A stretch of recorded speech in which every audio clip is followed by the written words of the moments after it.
Welcome back to Yes, We're Adopted. Don't make it weird. I'm still Dave-O. I'm really hungry. I'm eating chips. This is Brett, still. And today, we're going to talk about what inspired us to start digging into all of these things about being adopted. And then later on, we might do a giveaway. What do you mean, might? I thought we were doing a giveaway. I mean, things can happen. It's right there. Things might happen. Okay, later on, we might do a giveaway. A meteor might fall out of the sky and crush us. That's true. And then we wouldn't be doing a giveaway. That's true, I guess. What made us dig into our adoption? And with that, we're talking, like what made us question it, what made us start looking. We did a DNA test a little while ago. That was a sad letdown. But, we tried it, right? Yeah. If you want to see me be uncomfortable, go watch that episode. That was bad. It was rough. So, Dave-O. So, Brett. This is talk show style now. Ready? This would be a lot easier if we had the second camera. This would be. So, Brett. Dave-O. So, what inspired you to want to learn more about adoptiness? Adoptiness. You can't say it like that. ADOPTY hyphen. Ooh. Ness. Hyphen. Adoptiness. Okay. Not INESS? No. Okay. No. Mm. So I started really thinking about who I was, and I've talked about this a little bit in past videos, because of my medical history. Mm-hmm. That really sparked the whole thing for me. It really had nothing to do with these identity issues that a lot of people have, or I want to know who my birth parents were. It was none of that. It was because I was sick and dying, and I blamed my birth parents. Because I had no idea what was wrong with me. Right. And all the doctors just kept saying, so I need you to fill out this family medical history form right here. And I'm like, I'm adopted. I got none of that. And I'm like, oh. Well, we're going to have to start from scratch. You're out of luck. And it was horrible because I was legitimately sick, legitimately dying, all these other doctors were like, well, you're going to die. Have fun. It's going to be great. It wasn't. And they would always start from the most basic things because I had no medical history. And I don't know if this is in the medical world that they do this, but every doctor I went to, they had to redo the basic things. Did nobody mark on a chart that they did this already and I shouldn't have to go through those tests again? How many blood draws did you have? Oh my gosh. There was one sitting. This is just one pool. 32 vials in one pool. How many cookies did you get after? Dude, I almost blacked. I did this. I'm like, I don't feel so good, guys. So they gave me cookies and juice. It was great. But I've had multiple spinal taps. I've had multiple EKGs, MRIs, CAT scans. You name it, I've had it. That's gross. And yeah, it was bad. And so, that was a big part of why I started looking into my past. With that, it never came, okay, well, I'm going to hunt down my birth parents. It kind of opened up this whole realm of me thinking introspectively. Sure. It's like, okay, so I don't know anything about my history. I don't know anything about my past, but am I going to let that define my future? And that's when I really started getting into it. And that was about 16, 17, 18 years old is when I really started thinking about that stuff because I wanted a family. I've always wanted one, and kids, because my kid just got over being sick. She was all snotty and gross, but she was super cute. She'd come up to me and be like, Stuppy, hurt, Stuppy. It was the cutest thing ever. I'm like, oh. But, I didn't want her to have to go through the same thing that I went through. Right. As far as the family history and again, that wasn't my only fixation, but that kind of started the whole thing. Right. And then the whole concept of legacy started to kick in. What do I want to leave for my kids whenever I'm gone? Or what do I want to leave for their kids and grandkids? Right. Yeah, that was the whole starting point for me. But what about you? Yeah, it's an interesting question. We get asked this a lot because of the channel now. And I think most of my inspiration stems from less from physical malady and more from grief. Right. So we haven't talked about it very much, and maybe we will at some point. But I lost both of my parents over the last 5 years or so. So Right. you know, my mom passed when I was 30, and then a couple of years later, my dad passed, and it was cancer and then dementia and Parkinson's, respectively, which was hard, which was incredibly difficult. But it also sparked a lot of this, like, they trained me to embrace the hard stuff, right? Yeah. And when I say that, I mean my adoptive parents, Yeah, my real parents trained me to do nothing they weren't there except feel sad and abandoned. and sick. In your case, That's a horrible thing to that's say. terrible.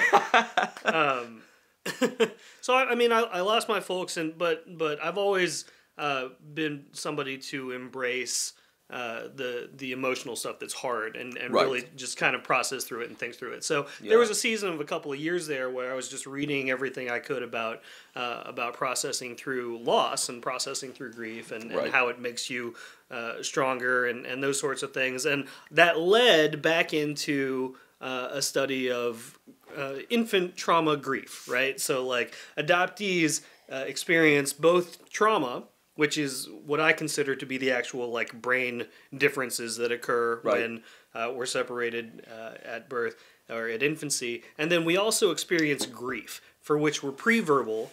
Yep. And we've lost something, and that didn't come up until in my case until 6th grade with a family tree project, and we'll come back to that. Good somewhere old else. family tree project. Right. Oh, those Down are the just line. the absolute worst. We'll come back to it.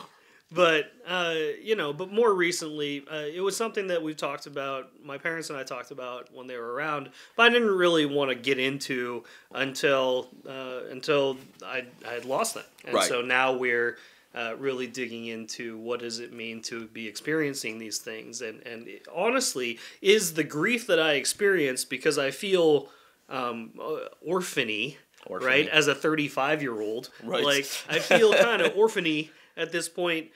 Is that normal? And just diving into books and reading literature. The major inspiration for me out of all this has been grief, and I think for you it's been medical history stuff. Yeah. So that's how we got started. Yeah. Now, why do we continue? I mean, a lot of it for me has been the conversations that we have. Right. Right. You know, over the last 3-4 years, been diving into books and, you know, with your dad, passing, when you started really digging into this stuff, it honestly made me want to dig more. And that's when I asked my parents for the home study. Right. Because I'd never seen it before. I've never looked at it. I never wanted to. And I, started getting into that. And I'm like, okay, so what did my parents have to go through in order to get this treasure that I am? Wow. I mean, I was a treasure. Yeah, and still are. Ah, thanks. And so trying to go through that was super interesting to me because for the longest time I didn't think I had my birth mother's name. Sure. I thought it was redacted on the birth certificate. Like my birth father is nowhere to be found on there. Right. But I thought for the longest time my birth mother's name was also. And come to find that her name is actually on there and all over the home study. Yeah. Huh. And I'm like, it was kind of this weird, surreal moment. And this was just last year. Right. It was this weird moment. I'm like, I could probably find you just with the name and knowing the area and the time frame that I was born in. Mm-hmm. I had every opportunity to find her. And I did a cursory glance. Mm-hmm. I actually looked for a little bit to see if I could find out more information about who she was. I never got to that point where if I found her, knowing if I would contact her or not, though. Oh. It's just like, I just kind of been curious, and I don't like leaving things open-ended. I like to have closure. And so just knowing that she's there would probably have been good enough for me.